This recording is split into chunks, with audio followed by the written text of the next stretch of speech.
Thanks for checking out GuitarTricks.com recently. We're running a special right now that's really cool. This is the best time to join Guitar Tricks. For a short time when you sign up, you'll get an awesome discount on an annual subscription when you use code ONLY99. It's one of the best deals we ever offer on membership, but you gotta be quick. Click the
out to about 5 meters, give you a much more detailed view of the world, for the terrain that's nearby.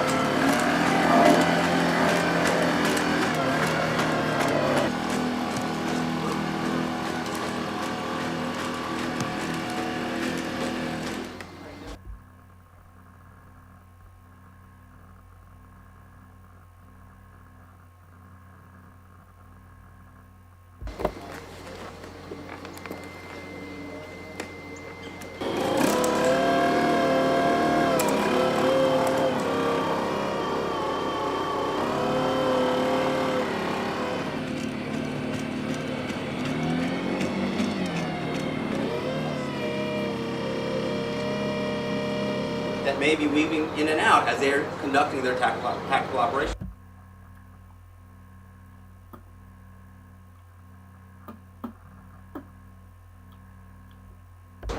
That's day and night.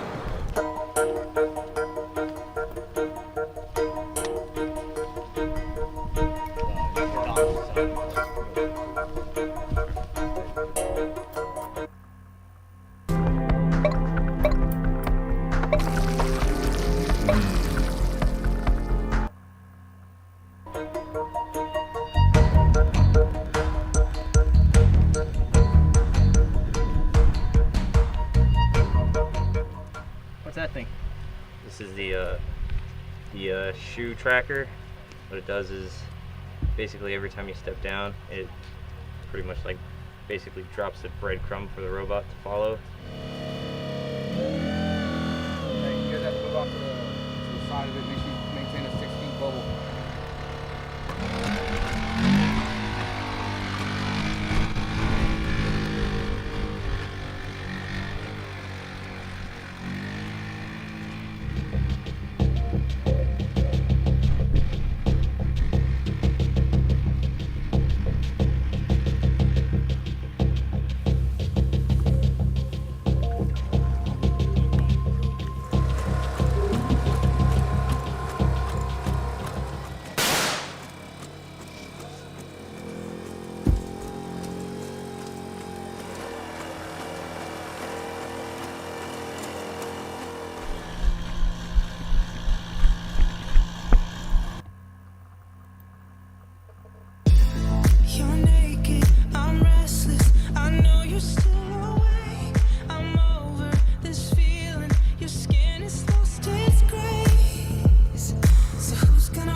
China International Services Trade Fair, CIF-TIS 2020. was this year's first major event in China since the beginning of the pandemic.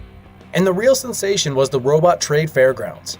Service, medical, and warehouse robots, humanoid robots, and robotic animals. See the most complete overview of incredible robots from the exhibition in China in one issue.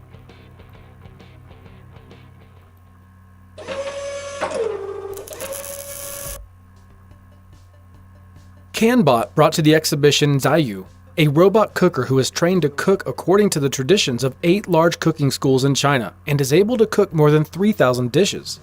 However, it's clear from the demonstration that all the ingredients are added manually by a person, which makes the robot look like a large multi-culinary machine. The robot barista from Orion Star Technology looks more interesting. The company is demonstration that all the ingredients are added manually by a person, which makes the robot look like a large multi-culinary machine. The robot barista from Orion Star Technology looks more interesting. The company has already deployed over 10,000 of its smart robots to serve people all over China. The intelligent barista is able to cook not only standard Americano and cappuccinos, but is also able to reproduce various authors' recipes such as syrups and other additives. Qualcomm's barista robot is based on industrial manipulators and is geared to preparing only standard coffee products, but it can draw figures on foam and make up to 1,000 cups of coffee a day without getting tired or losing quality. The real extravaganza at the exhibition was made by the 4-legged and 6-legged robots. Thus, a robot with 6 legs, created by the researchers from the Shanghai Jiaotong University, carried 20 kilograms or 44.1 pounds of water during the demonstration of the fair. The engineers claimed that the 6 legs allow the robot to lift more weight and be more stable on difficult terrain when transporting cargo. Soft, round nozzles at the end of each leg not only reduce vibration, but also allow the robot to not do any damage to the floors. The maximum load for a robot designed to work in a difficult and dangerous situation is 25 kilograms or 55 pounds. The second 6-legged robot, introduced by the university, is capable of carrying a person or loads of up to 120 kilograms or 264 pounds. Unitree Robotics inflamed the audience with their robot at the exhibition. The company brought to the exhibition its best robots, agile and affordable robot AI-1, which was recently learned not only to do flips, but also dance to music. And also the heavier, more expensive, and more advanced robot, Lycago. Deep Robotics also brought its 4-legged robots. The robot Joying Pro still looks like the most unpromising copy of Spot from Boston Dynamics, but still has LiDARs, depth cameras, and GPS, 7 types of gait, and strong limbs with high torque joints. The robot is able to map its surroundings, move independently, and bypass obstacles. UB Tech Company has brought 3 of its best robots at once. The most famous of them being the home and office humanoid robot Walker. The robot is also able to balance and independently. Built-in sensors and 36 special mechanisms help it to walk around quickly and smoothly. The method of simultaneous localization and SLAM mapping allows the robot to bypass obstacles as well as move on uneven surfaces and slopes. Walker is able to capture various objects as well as recognize faces with machine vision. The second robot of the company is Alpha Mini. The portable robot is able to communicate, recognize faces, illustrated books, and objects. With 14 servo motors, this allows the robot to move smoothly, dance, do kung fu, and get up even if it falls. The Cloud Intelligence Service robot, Cruiser, from UB Tech, worked actively during this pandemic, meeting and informing visitors in the medical facility. The robot's able to create a map of the area and move around autonomously, avoiding obstacles. This robot can recognize faces with an accuracy of 98% and can guess the gender and age of people it interacts with. Cruiser has a U-meeting video calling, which allows it to conduct video conferences and serve customers in video mode. It also has the ability to collect, analyze, and store large amounts of data. Another robot administrator at the exhibition had a completely humanoid-looking robot that had the voice of anime characters.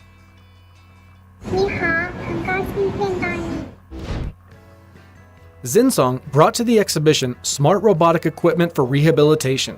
the company demonstrated the capabilities of smart beds and exoskeletons on a teddy bear. But there was a massage robot, and it showed its capabilities on a person. But at this point, we're not clear if the test subject experienced relaxation or horror. The CanBot company, which showed the robot cooker, distinguished itself with another very unusual invention.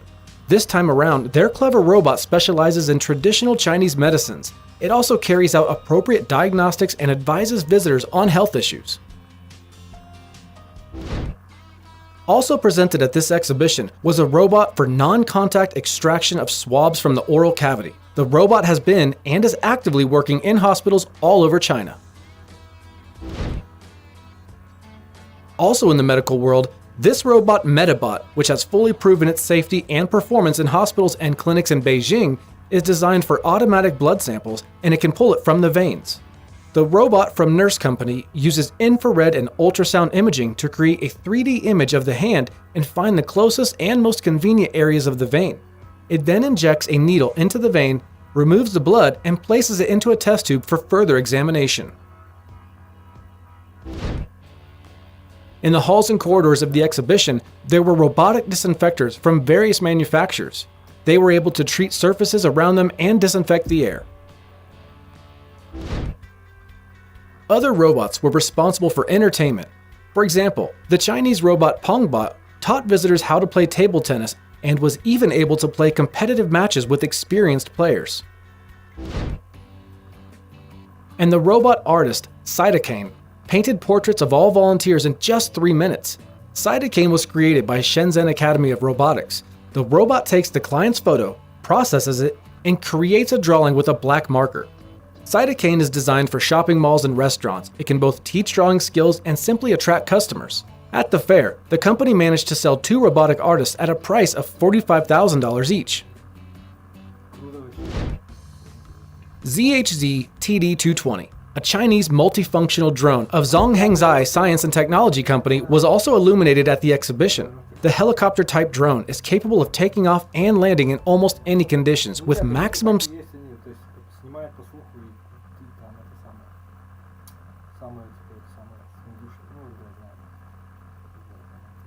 speeds of up to 120 kilometers per hour or 75 miles an hour, and its range can go as far as 42 kilometers or 26 miles.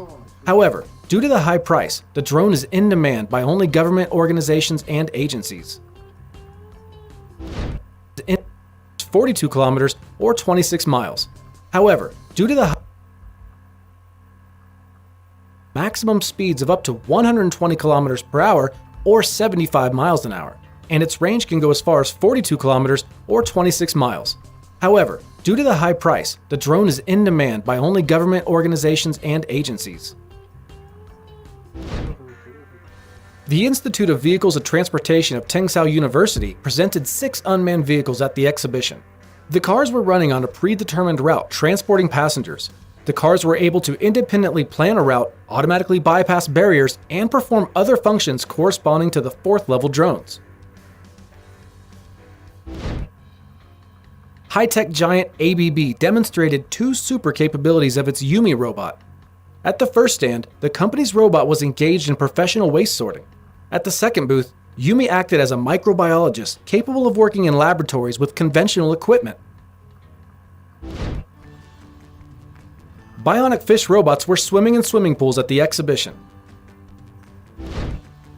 Participated in the exhibition virtually because of the pandemic. Also at the fair, they presented virtual dressing rooms, which have long been gaining in popularity in the smart services market in shopping centers throughout China. But the robo-dogs from Ghost Robotics did not show up at the exhibition. They did show up in the promotional video of the American military pilots.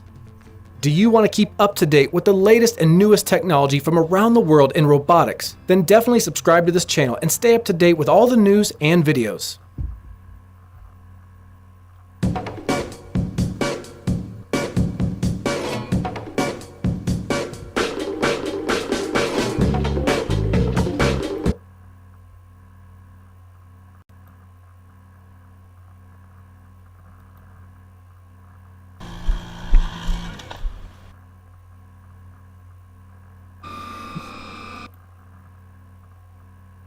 up there.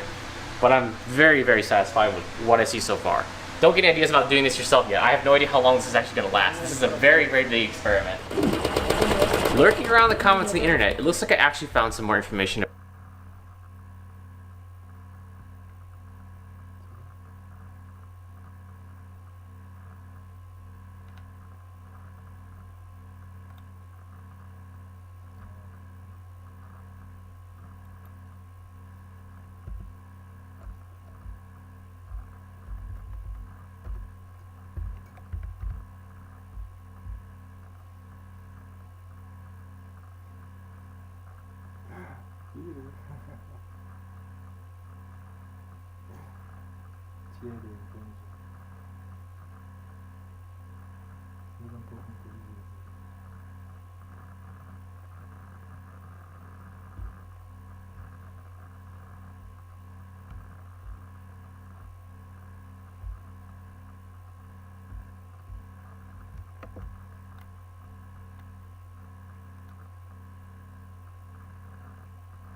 Столько видео, да? Нет, не люблю такие.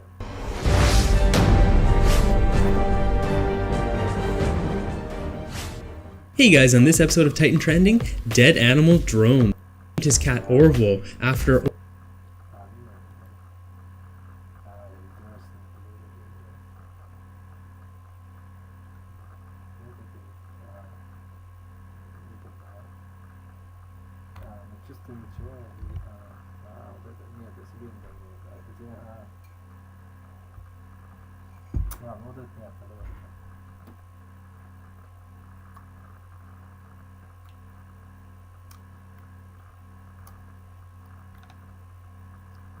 Что тебе надо? Они себе так говорят.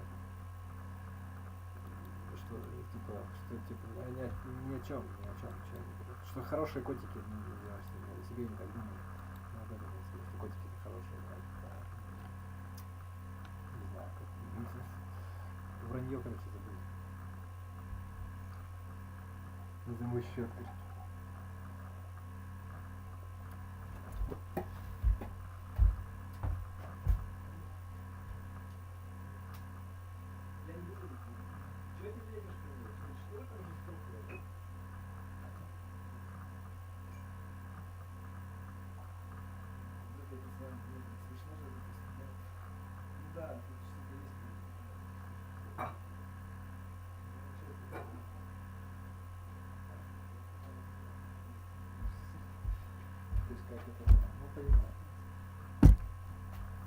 Я не буду тебе говорить, ладно? Да. Самая добрая женщина — это самая известная. Надо говорить, не иди ты, не иди. Я тебе говорю, это не надо.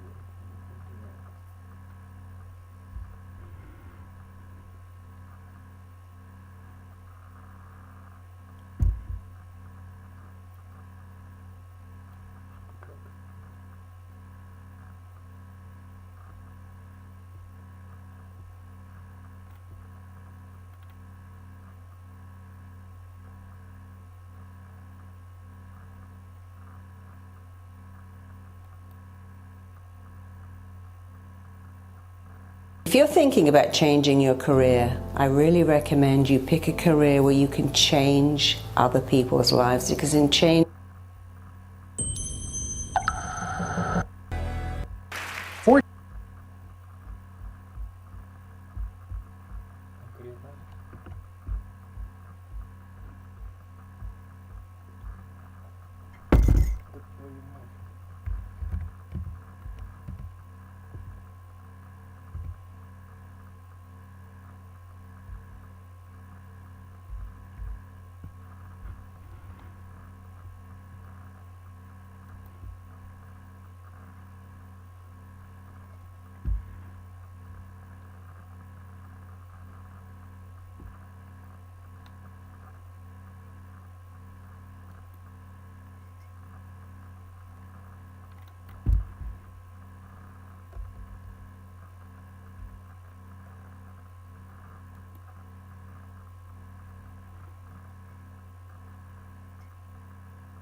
in which the Bin Laden's driver, one of the most lowest of the low, this steps of the court.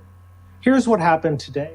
You had the lowest of the low, this guy who was accused of being happened today. Two things happened. The first was I noticed a part of the Supreme Court's travel ban opinion that discussed the Japanese American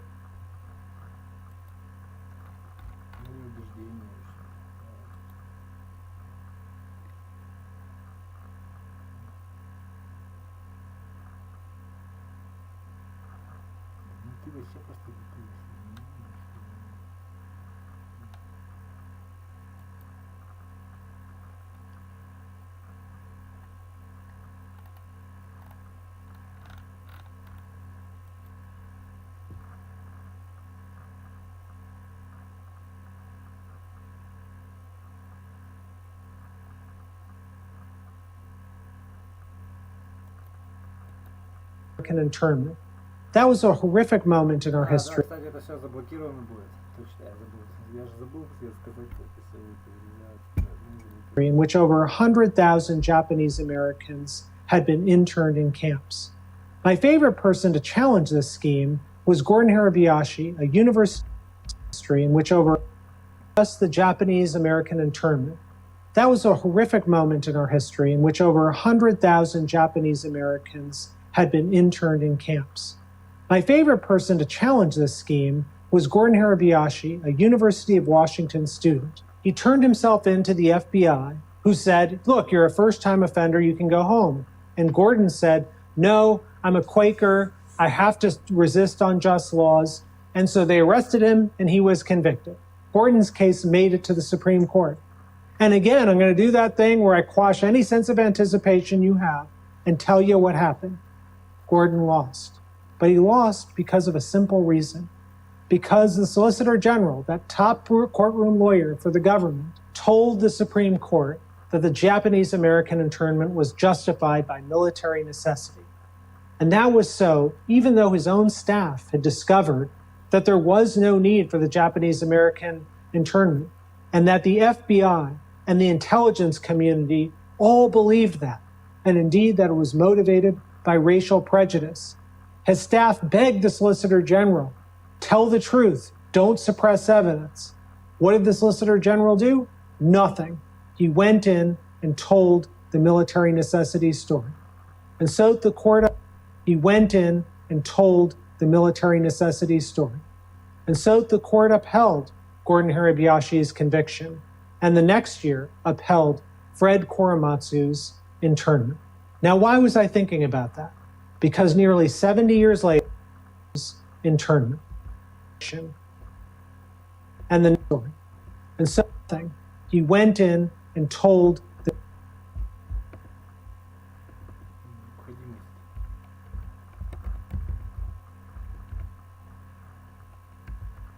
Заключенный, короче, да? А, военная необходимость.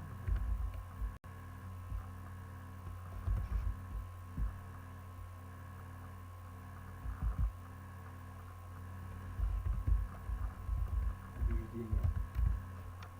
Я понял, да.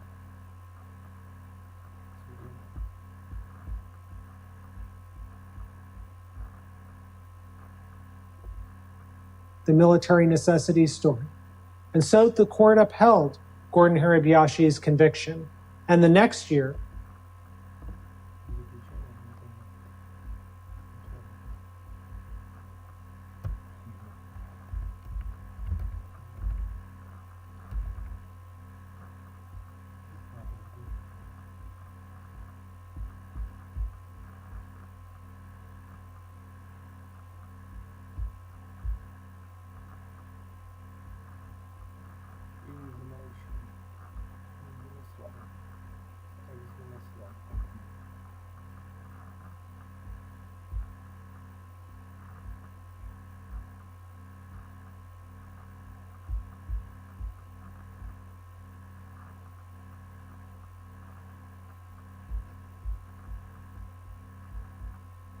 upheld Fred Korematsu's internment.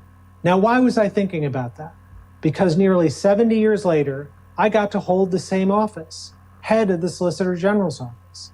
And I got to set the record straight, explaining that the government had misrepresented the facts in the Japanese internment cases. And when I thought about the Supreme Court's travel ban opinion, I realized something. The Supreme Court, in that opinion, went out of its way to overrule the Korematsu case. Now, not only had the Justice Department said the Japanese internment was wrong, the Supreme Court said so too. That's a crucial lesson about arguments, timing. All of you, when you're arguing, have that important lever to play. When do you make your argument? You don't just need the right argument, you need the right argument at the right moment. When is it that your audience, a spouse, a boss, a child, is going to be most receptive? Now look, sometimes that's totally out of your control.